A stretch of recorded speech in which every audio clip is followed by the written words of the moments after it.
ኣብ ሓደ ጫፍ ጎቦ ቀጥ ኢሎም ደው ዝበሉ ሰለስተ ንኣሽቱ ግራብ ብዛዕባ ምስ ዓበዩ ክኾንዎ ዝደልዩ ከውግዑ ጀመሩ። እቲ ንእሽተይ ናብቶም ኣብ ሰማይ ዝነበሩ ከዋኽብቲ ድሕሪ ምጥማት በዋርቕ ተሸፊነ ውሽጠይ ብኽቡራትን ውቁባትን እማን ብምምላእ ኣብ ዓለም እቲ ዝዓበየ ሳንዱቕ ክኸውን ይሕልመይ። ኣለኩም እንዶ ከምዚ ምሽ ተመዛዝ ዘለዎ ዓይነት ሳንዱቕ? በቃ ልክዕ ከምኡ በሎም። እቲ ኻልኣይ ገረብ ናብቲ ናብ ውቅያኖስ ንምሕዋስ ጭቆቕ እናበለ ዝዛሪ ዝነበረ ንእሽተይ ዋሓዚ ድሕሪ ምጥማት ኣነ ድማ ኣብ ሰፋሕቲ ማያት ክጓዓዝን ናይዚ ዓለም ሓያላት ነጋውስ ክሳፈሩንን በቃ እታ ዝሓየለት መርከብ ናይዚ ዓለም ክኸውን ይባህገ ይበለ። እቲ ሳልሳይ ገረብ ናብቲ ሽንጭሮታት ድሕሪ ምምልካት ነቶም ኣብ ጽዑቕ ስራሕ ተጸሚዶም ዝነበሩ ሰባት እናረኣየ ነዚ ዝሰፍረሉ ዘለኹ ጫፍ ዝእምባ ክርሕቆ ድላይ የብለይን።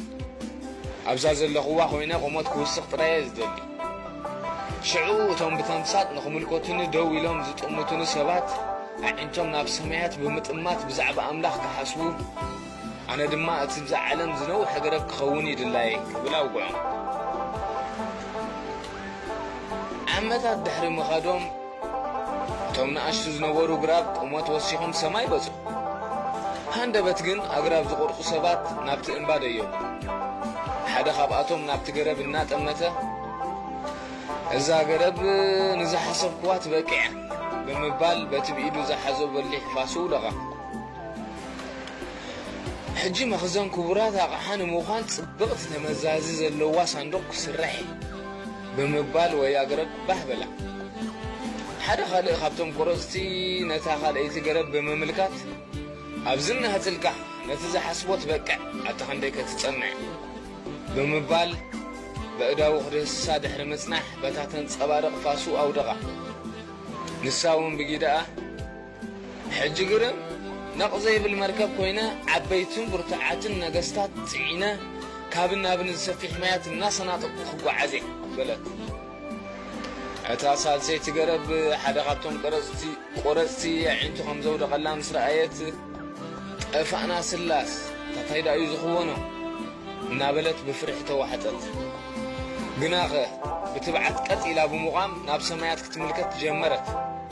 እቲ በዓል ፋስ ግን ንላዕሊ ገጹ ቁሊሕ ኸይበለ እግሪ እግራ ብምጭፍጫፍ ናብ ምድሪ ራዕ ዓበላ። እታ ቀዳመይቲ ገረብ ናብ እንዳ ጽርበት ዕንጨይቲ ብዝኸደትሉ እዋን ብሓጎስ ኣኽመስመሰት።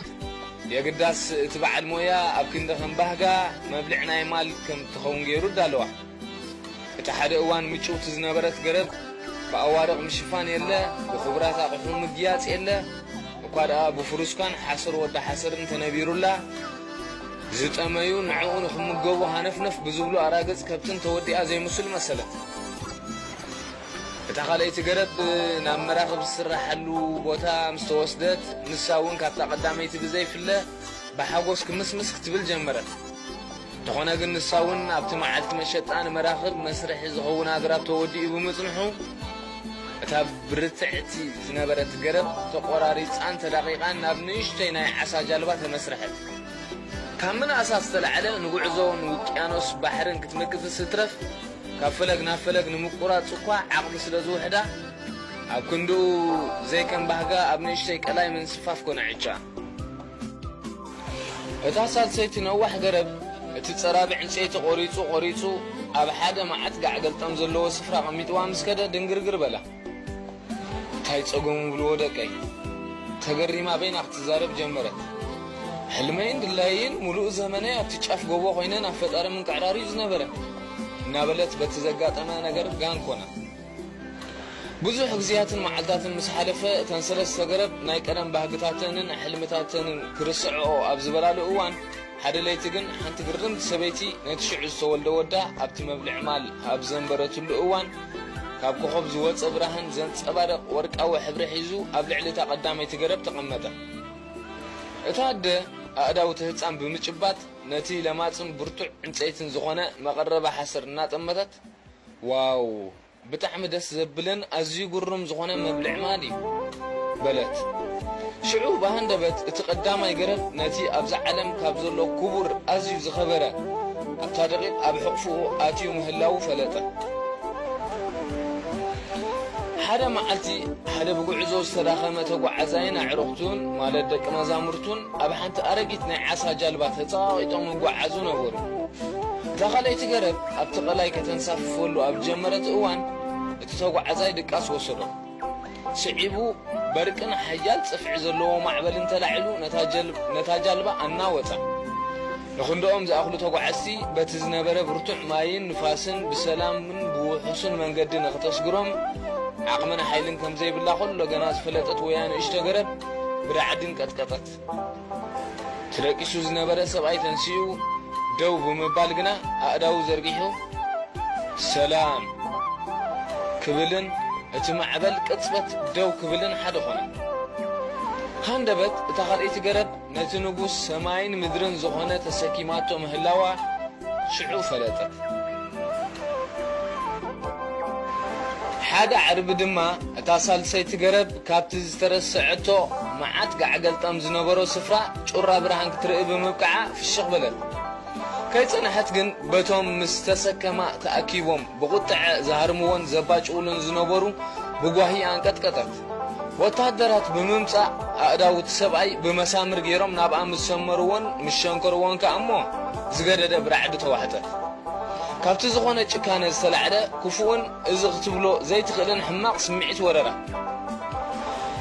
سنبت نقوه صحي بمبراق مستقل كالتن مدربة حقوس مسرتها مسندق دقنقنا اتزنبرا سمعي دليق بتصطو فقر أملاخ نخلو خناتات كم زغيرو تردأ ازنقر ازدما عبرت عن حيلو خنا انه ابزخون اوان دما سبات بزعبات سالسي تقرب كزاربو ابز جمرولو اوان قدم بزعبا أملاخ حسبو نسا دما عدل قيرا زنوحت قرب اب عالم كان مبال نلعلي زبلز عجابة سيحيوا هايقرمن بزخونه سلسيኦም አግራብ ሕልምታቶም ዝመኸነኳ እንተመሰሎም ፈጣሪ ግን ካብ ሓሳቦም ንላዕሊ ገይሩሎምን ኣብ ዘይተጸበይዎ ሰዓት ኣኽቢርዎምን ይገርም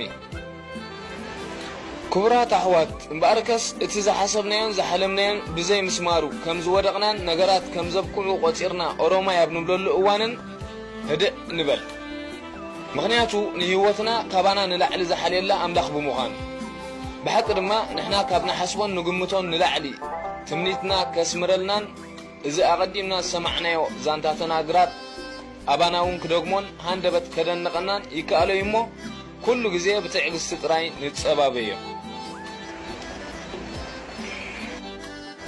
أبمزا زمي كلنا سمعتن رأيتن إذا فيديو بسلامن فقرن إن التحاقفولون نتغلو زفتر أملاخ إن حقوسلون بروح زمن كونلنا منيوتي ناقلتكو يسنابتكم حاوهم تسفلتي أملاخ برخ بلكم سنايكنا